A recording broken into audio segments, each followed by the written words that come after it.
to conduct. National Counterterrorism Center Director Ambassador Martin Kimani says security agencies are better placed to fight terror than before, following the enactment of 2 kilos last year. Though the threat of terror remains imminent in the country, Kimani says the Prevention of Terrorism Act and the Security Amendment Act has helped the criminal justice system deal with cases of terror effectively. You've seen, especially in the course of the latter part of last year, for the first time, convictions. We have somebody who was convicted for 20 years for radicalization.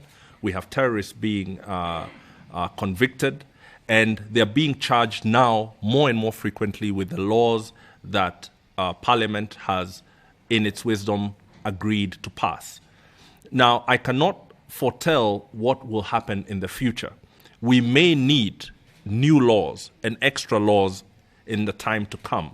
But for now, what we have is proving very adequate. And the ferocious debate that led to those laws is part of what makes our democracy a real democracy. It is okay to refuse to say that those laws are not the best, but now that they've come, I think Kenyans can see that they're being used responsibly and effectively to save Kenyan lives.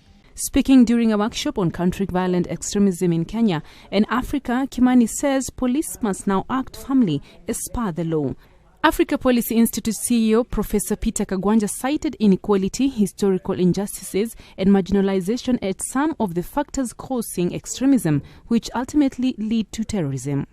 Where there are grievances, where communities have grievances, whether they are legitimate grievances or they are perceived grievances, terrorists exploit those.